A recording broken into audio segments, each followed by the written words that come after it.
News next top ನ್ಯೂಸ್ಗೆ ಸ್ವಾಗತ. ನಾನು ದರ್ಶನ್ ಶೆಟ್ಟಿ ನಾರ್ಕಳಿ. ಟಾಪ್ ನ್ಯೂಸ್ ನೋಡೋಣ. ಅದಕ್ಕೂ ಮುನ್ನ ಈ ಕ್ಷಣದ headlines. Bengaluru Mangaluru high speed corridor ಯೋಜನೆ ವಿಸ್ತೃತ ಯೋಜನಾ ವರದಿ ತಯಾರಿಸಲು ಸಮಿತಿ ರಚನೆ. ನನಸಾಗಲಿದ್ಯಾ ದಕ್ಷಿಣ ಕನ್ನಡ ಜನತೆಯ ಬಹುದಿನಗಳ ಕನಸು. ಇನ್ನರ್ ರಿಂಗ್ ಮೆಟ್ರೋ ಯೋಜನೆ ಕೈ ಬಿಡಲು ನಿರ್ಧಾರ. ಬಿಎಂಆರ್ಸಿಎಲ್ ನಿರ್ಣಯಕ್ಕೆ ರಾಜಧಾನಿ ಮಂದಿ ಬೇಸರ. ಬೆಂಗಳೂರು ಹೊರವಲಯದಲ್ಲಿ ಫಿಸಿಬಿಲಿಟಿ ಸ್ಟಡಿಗೆ ಸರ್ಕಾರದ ನಿರ್ದೇಶನ. ಮೈಸೂರಿನಲ್ಲಿ ಮುಂದುವರಿದ ಹುಲಿ ದಾಳಿ. ಒಂದೇ ತಿಂಗಳಲ್ಲಿ ವ್ಯಾಘ್ರನ ದಾಳಿಗೆ 3ನೇ ಬಲಿ. ರೊಚ್ಚಿಗೆದ್ದ ಗ್ರಾಮಸ್ಥರಿಂದ ಮಹಿಳೆ ಆರೋಪ ಮೇಲೆ ಹಲ್ಲೆ. ಚಿನ್ನಾಭರಣ ಪ್ರಿಯರಿಗೆ ಇಲ್ಲಿದೆ ಗುಡ್ ನ್ಯೂಸ್. ಬಂಗಾರದ ಬೆಲೆ ಏರಿಕೆ ಪರ್ವಕ್ಕೆ ಬಿತ್ತು ಬ್ರೇಕ್. ದುಬಾರಿ ಲೋಹದ ಖರೀದಿಗೆ ಇದೇ ಬೆಸ್ಟ್ ಟೈಮ್. ಸ್ಯಾಂಡಲ್ವುಡ್ ನ ಬಹು ನಿರೀಕ್ಷಿತ ಮಾರ್ಕ್ ಸಿನಿಮಾದ ಟೀಸರ್ ರಿಲೀಸ್. ಖಡಕ್ ಪೊಲೀಸ್ ಅವತಾರದಲ್ಲಿ ಸುದೀಪ್ ಚಿಂದೀಪ್ ಪರ್ಫಾರ್ಮೆನ್ಸ್. ಕಿಚ್ಚನ ಅಬ್ಬರ ಕಂಡು ಅಭಿಮಾನಿಗಳು ಫುಲ್ ಖುಷ್. ಮಂಗಳೂರು ಬೆಂಗಳೂರು ಹೈಸ್ಪೀಡ್ ಕಾರಿಡಾರ್ ಕರಾವಳಿ ಭಾಗದ ಜನತೆಯ ಬಹುದಿನಗಳ ಕನಸು. ಈ ಸಂಬಂಧ ಸಮೀಕ್ಷೆ ನಡೆಸಲು ತಜ್ಞರ ಸಮಿತಿ ರಚನೆಗೆ ಬಿಜೆಪಿ ಸಂಸದ ಕ್ಯಾಪ್ಟನ್ ಬ್ರಿಜೇಶ್ ಚೌಟ ಸಲ್ಲಿಸಿದ ಮನವಿಯನ್ನ ಕೇಂದ್ರ ಸರ್ಕಾರ ಪುರಸ್ಕರಿಸಿದೆ. ಹಾಸನದಿಂದ ದಕ್ಷಿಣ ಕನ್ನಡ ಜಿಲ್ಲೆಗೆ ಸಂಪರ್ಕ ಕಲ್ಪಿಸುವ ಶಿರಾಡಿ ಘಾಟ್ನಲ್ಲಿ ಸುರಂಗ ಮಾರ್ಗ ಸೇರಿದಂತೆ ರೈಲ್ವೆ ಮತ್ತು ಹೆದ್ದಾರಿಗಳ ಸಮಗ್ರ ಅಭಿವೃದ್ಧಿಗೆ ಜಂಟಿ ಸಮೀಕ್ಷೆ ನಡೆಸಲು ನಿರ್ಧರಿಸಲಾಗಿದೆ. ಸಂಸದರ ಮನವಿಗೆ ಪ್ರತಿಕ್ರಿಯಿಸಿದ ಕೇಂದ್ರ ಸಚಿವ ನಿತಿನ್ ಗಡ್ಕರಿ, ಇದಕ್ಕಾಗಿ ಕೇಂದ್ರ ಸರ್ಕಾರ ತಜ್ಞರ ಸಮಿತಿ ರಚನೆ ಮಾಡಲಿದೆ ಎಂದು ಹೇಳಿದೆ. ಕೇಂದ್ರ ಸರ್ಕಾರದ ವತಿಯಿಂದ ರಚನೆಯಾಗಿರುವ ಈ ತಜ್ಞರ ಸಮಿತಿಯು ಶಿರಾಡಿ ಘಾಟ್ ಪ್ರದೇಶದಲ್ಲಿ ಸುರಂಗ ಮತ್ತು ರೈಲು ಸಂಚಾರದ ಕುರಿತಂತೆ ಸಮಗ್ರ ಅಧ್ಯಯನ ನಡೆಸಲಿದೆ ಎಂದು ಕೇಂದ್ರ ಹೆದ್ದಾರಿ ಸಚಿವ ನಿತಿನ್ ಗಡ್ಕರಿ ಮಾಹಿತಿ ನೀಡಿದ್ದಾರೆ. ಕೇಂದ್ರದ ಸ್ಪಂದನೆ ಬಳಿಕ ಮಾಧ್ಯಮಗಳೊಂದಿಗೆ ಮಾತನಾಡಿದ ಸಂಸದ ಬ್ರಿಜೇಶ್ ಚೌಟ, ಬೆಂಗಳೂರು ಮಂಗಳೂರು ಹೈಸ್ಪೀಡ್ ಕಾರಿಡಾರ್ ಯೋಜನೆ ದಕ್ಷಿಣ ಕನ್ನಡ ಜನತೆಯ ಬಹುದಿನಗಳ ಕನಸು. ಹೀಗಾಗಿ ಈ ಸಂಬಂಧ ಅಧ್ಯಯನ ಕೈಗೊಳ್ಳುವಂತೆ ರಾಷ್ಟ್ರೀಯ ಹೆದ್ದಾರಿ ಪ್ರಾಧಿಕಾರ ಜಂಟಿ ಸಮೀಕ್ಷೆ ನಡೆಸಬೇಕು ಮತ್ತು ಡಿಪಿಆರ್ ಮೇಲ್ವಿಚಾರಣೆಗೆ ತಜ್ಞರ ಸಮಿತಿ ರಚನೆಯಾಗಬೇಕೆಂದು ಕೇಂದ್ರ ಸರ್ಕಾರಕ್ಕೆ ಮನವಿ ಸಲ್ಲಿಸಿದೆ. ಈ ಮನವಿಯನ್ನು ಪುರಸ್ಕರಿಸಿದ ಕೇಂದ್ರ ಸರ್ಕಾರ ಸಮಿತಿ ರಚನೆಗೆ ಒಪ್ಪಿಗೆ ನೀಡಿರುವುದು ಸಂತಸ ತಂದಿದೆ ಎಂದಿದ್ದಾರೆ. ರಾಜ್ಯ ರಾಜಧಾನಿ ಬೆಂಗಳೂರಿನಲ್ಲಿ ಟ್ರಾಫಿಕ್ ಸಮಸ್ಯೆಗೆ ಪರಿಹಾರ ಎಂಬಂತೆ ಮೆಟ್ರೋ ಕಾರ್ಯನಿರ್ವಹಿಸುತ್ತಿದೆ.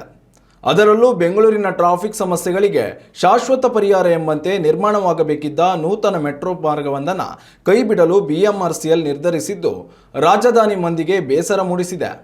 ಬೆಂಗಳೂರಿನ ಎಲ್ಲ ಮೆಟ್ರೋ ಮಾರ್ಗಗಳು ಮತ್ತು ಏರಿಯಾಗಳನ್ನು ಸಂಪರ್ಕಿಸುವ ಏಕೈಕ ಮೆಟ್ರೋ ಮಾರ್ಗವಾಗಬೇಕಿದ್ದ ಇನ್ನರ್ ರಿಂಗ್ ಮೆಟ್ರೋ ಯೋಜನೆಯನ್ನು ಬಿಎಂಆರ್ಸಿಎಲ್ ಶಾಶ್ವತವಾಗಿ ಕೈಬಿಡಲಿದೆ ಎನ್ನಲಾಗಿದೆ. ಈ ಇನ್ನರ್ ರಿಂಗ್ ಮೆಟ್ರೋ ಮಾರ್ಗವು 34 ಕಿಲೋಮೀಟರ್ನಲ್ಲಿ 24 ಮೆಟ್ರೋ ಸ್ಟೇಷನ್ಗಳನ್ನು ಹೊಂದಿರಬೇಕಿದ್ದು, ಮಹಾಲಕ್ಷ್ಮಿ ಲೇಔಟ್ನಿಂದ ಕುವೆಂಪು ರಸ್ತೆ ಮೆಟ್ರೋ ಸ್ಟೇಷನ್ವರೆಗೆ ಮೆಟ್ರೋ ಮಾರ್ಗ ನಿರ್ಮಿಸಲು ತಜ್ಞರ ವರದಿ ಕೂಡ ಸಿದ್ಧವಾಗಿತ್ತು. ಈ ಯೋಜನೆ ಒಂದು ಜಾರಿಗೆ ಬಂದಿದ್ರೆ ಟ್ರಾಫಿಕ್ ಸಮಸ್ಯೆಗಳಿಗೆ ಬಹುತೇಕ ಬ್ರೇಕ್ ಬೀಳುತ್ತಿತ್ತು. ಐಐಎಸ್ಸಿ ಪ್ರೊಫೆಸರ್ ಆಶೀಶ್ ವರ್ಮಾ ನೇತೃತ್ವದಲ್ಲಿ ತಯಾರಿಸಲಾದ ಇನ್ನರ್ ರಿಂಗ್ ಮೆಟ್ರೋವನ್ನು ಹಂತ 3ರಿಂದ ಸದ್ಯಕ್ಕೆ ಕೈಬಿಡಲಾಗಿದೆ. ಇನ್ನು ಈ ಎಲ್ಲದರ ನಡುವೆ ರಾಜ್ಯ ಸರ್ಕಾರ ನಗರದೊಳಗೆ ಇನ್ನರ್ ರಿಂಗ್ ಮೆಟ್ರೋ ಮಾಡುವ ಬದಲಿಗೆ ಬೆಂಗಳೂರು ಹೊರವಲಯದಲ್ಲಿರುವ ತುಮಕೂರು, ದೇವನಹಳ್ಳಿ, ಹಾರೋಹಳ್ಳಿ, ಅತ್ತಿಬೆಲೆ, ಬಿಡದಿ, ತಾವರಕೆರೆ, ಹೊಸಕೋಟೆ ಮತ್ತು ಜಿಗಣಿಗೆ ಮೆಟ್ರೋ ಮಾರ್ಗಗಳ ಫಿಸಿಬಿಲಿಟಿ ಸ್ಟಡಿ ಮಾಡಲು ಸರ್ಕಾರ ನಿರ್ದೇಶನ ನೀಡಿದೆ ಎನ್ನಲಾಗಿದೆ. ಬೆಂಗಳೂರಿನಲ್ಲಿ ಟ್ರಾಫಿಕ್ ಸಮಸ್ಯೆಗೆ ಮುಕ್ತಿ ಹಾಡಬೇಕಿದ್ದ ಇನ್ನರ್ ರಿಂಗ್ ಮೆಟ್ರೋ ಯೋಜನೆ ಕೈಬಿಡಲು ಮುಂದಾಗಿರುವ ಬಿಎಂಆರ್ಸಿಎಲ್ ನಿರ್ಧಾರ ಸಿಟಿ ಮಂದಿಗೆ ಬೇಸರ ಮೂಡಿಸಿದೆ.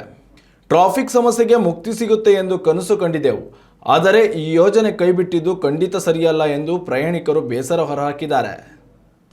ಮೈಸೂರು ಜಿಲ್ಲೆಯಲ್ಲಿ ಹುಲಿಯ ದಾಳಿ ಮಿತಿ ಮೀರಿ ಹೋಗಿದ್ದು ಒಂದೇ ತಿಂಗಳಿನಲ್ಲಿ 3 ಮಂದಿ ಸಾವನ್ನಪ್ಪಿದ್ದಾರೆ.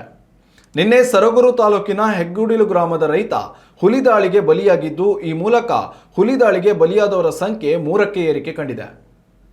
ಇದರಿಂದ ಆಕ್ರೋಶಗೊಂಡ ಗ್ರಾಮಸ್ಥರು ಸ್ಥಳಕ್ಕೆ ಭೇಟಿ ನೀಡಿದ ಮಹಿಳಾ ಆರ್ಎಫ್ಒ ಮೇಲೆ ಹಲ್ಲೆ ನಡೆಸಿದ್ದಾರೆ. ನಗು ವನ್ಯಜೀವಿ ಧಾಮ ವ್ಯಾಪ್ತಿಯಲ್ಲಿ ಈ ಘಟನೆ ಸಂಭವಿಸಿದ್ದು, ಸರಗೂರು ತಾಲೂಕಿನ ಹೆಗ್ಗುಡಿಲು ಗ್ರಾಮದ ರೈತರ ದಂಡ ನಾಯಕ ತಮ್ಮ ಜಮೀನಿನಲ್ಲಿ ಉಳುಮೆಗೆ ತೆರಳಿದರು.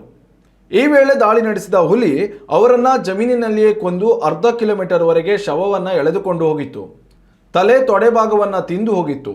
ಈ ವಿಚಾರ ತಿಳಿಯುತ್ತಿದ್ದಂತೆ ಆರ್ಎಫ್ಒ ಅಮೃತ ಘಟನಾ ಸ್ಥಳಕ್ಕೆ ಭೇಟಿ ನೀಡಿದರು. ಹುಲಿ ನಿಯಂತ್ರಣ ಮಾಡಲು ವಿಫಲವಾಗುತ್ತಿರುವ ಅರಣ್ಯ ಇಲಾಖೆ ಮೇಲೆ ಕೋಪಗೊಂಡಿದ್ದ ಗ್ರಾಮಸ್ಥರು ಅಧಿಕಾರಿ ಅಮೃತ ಮೇಲೆ ಮುಗಿಬಿದ್ದು ಹಲ್ಲೆ ನಡೆಸಿದ್ದಾರೆ ಎನ್ನಲಾಗಿದೆ. ಅರಣ್ಯ ಇಲಾಖೆ ಸಿಬ್ಬಂದಿ ಗ್ರಾಮಸ್ಥರ ಆಕ್ರಮಣದಿಂದ ಅಮೃತರನ್ನ ಕಾಪಾಡಿದ್ದಾರೆ ಎಂದು ತಿಳಿದು ಬಂದಿದೆ. ಮೈಸೂರು ಜಿಲ್ಲೆಯಲ್ಲಿ ಕಳೆದ 1 ತಿಂಗಳ ಅಂತ್ಯದಲ್ಲಿ ನಡೆದಿರುವ 4ನೇ ಹುಲಿ ದಾಳಿ ಪ್ರಕರಣ ಹಾಗೂ 3ನೇ ಬಲಿ ಇದಾಗಿದೆ. ಹುಲಿ ದಾಳಿಗೆ ಒಳಗಾದ ಓರ್ವ ವ್ಯಕ್ತಿ ಆಸ್ಪತ್ರೆಯಲ್ಲಿ ಚಿಕಿತ್ಸೆ ಪಡೆಯುತ್ತಿದ್ದಾರೆ. ಗಗನಕ್ಕೇರಿದ ಚಿನ್ನದ ಬೆಲೆಯಲ್ಲಿ ಮತ್ತೊಮ್ಮೆ ವ್ಯತ್ಯಾಸ ಕಂಡಿದೆ. ಚಿನ್ನದ ಬೆಲೆಯ ಮಿಂಚಿನ ವೇಗದ ಏರಿಕೆಗೆ ಕೊಂಚ ಬ್ರೇಕ್ ಬಿದ್ದಿದೆ. 24 ಕ್ಯಾರೆಟ್ ಚಿನ್ನದ ಬೆಲೆ ಪ್ರತಿ ಗ್ರಾಮ್ಗೆ 12,202 ರೂಪಾಯಿ ಆಗಿದೆ. ಗುರುವಾರಕ್ಕೆ ಹೋಲಿಕೆ ಮಾಡಿದರೆ ಚಿನ್ನದ ಬೆಲೆಯಲ್ಲಿ 55 ರೂಪಾಯಿ ಇಳಿಕೆ ಕಂಡಿದೆ. 10 ಗ್ರಾಮ್ 24 ಕ್ಯಾರೆಟ್ ಚಿನ್ನದ ಬೆಲೆಯಲ್ಲಿ 550 ರೂಪಾಯಿ ಇಳಿಕೆ ಕಂಡಿದ್ದು 1,22,020 ರೂಪಾಯಿ ಆಗಿದೆ. ಇನ್ನು ಆಭರಣ ತಯಾರಿಕೆಗೆ ಬಳಕೆ ಮಾಡುವ 22 ಕ್ಯಾರೆಟ್ ಚಿನ್ನದ ಬೆಲೆ 1 ಗ್ರಾಮ್ಗೆ 11,585 ರೂಪಾಯಿ ಆಗಿದ್ದು 50 ರೂಪಾಯಿ ಇಳಿಕೆ ಕಂಡಿದೆ. 10 ಗ್ರಾಮ್ ಚಿನ್ನದ ಬೆಲೆಯಲ್ಲಿ 500 ಇಳಿಕೆ ಕಂಡಿದ್ದು 1,11,850 ರೂಪಾಯಿ ಆಗಿದೆ. ಚಿನ್ನಾಭರಣ ಖರೀದಿಗೆ ಇದು ಸರಿಯಾದ ಸಮಯ ಎಂದು ತಜ್ಞರು ಅಭಿಪ್ರಾಯ ವ್ಯಕ್ತಪಡಿಸಿದ್ದಾರೆ. ಇನ್ನು ಬೆಳ್ಳಿಯ ದರದಲ್ಲಿ ಯಾವುದೇ ರೀತಿಯ ವ್ಯತ್ಯಾಸ ಕಂಡು ಬಂದಿಲ್ಲ.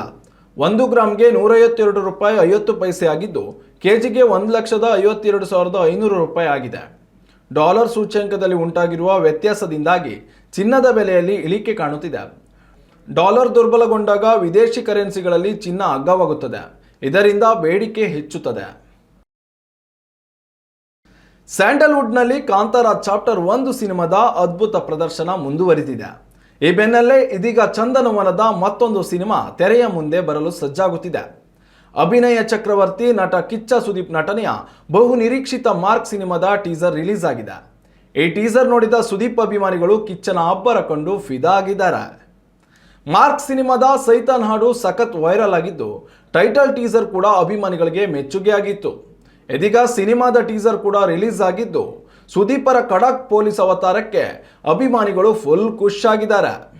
ವಿಜಯ್ ಕಾರ್ತಿಕೇಯ ಅವರ ನಿರ್ದೇಶನದ ಮಾರ್ಕ್ ಸಿನಿಮಾಗೆ ಶೇಖರ್ ಚಂದ್ರ ಛಾಯಾಗ್ರಹಣ ಮಾಡಿದ್ದಾರೆ.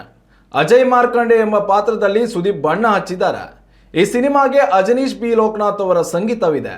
ಮಾರ್ಕ್ ಸಿನಿಮಾ ಡಿಸೆಂಬರ್ 25ರಂದು ತೆರೆಗೆ ಅಪ್ಪಳಿಸಲಿದ್ದು ಅಭಿಮಾನಿಗಳು ಕಾತುರದಿಂದ ಕಾಯುತ್ತಿದ್ದಾರೆ. ಇನ್ನಷ್ಟು ತಾಜಾ ಸುದ್ದಿಗಳಿಗಾಗಿ ನೋಡ್ತಾ ಇರಿ ನ್ಯೂಸ್ ನೆಕ್ಸ್ಟ್. ಇದು ವರ್ತಮಾನದ ಕೈಗನ್ನಡಿ.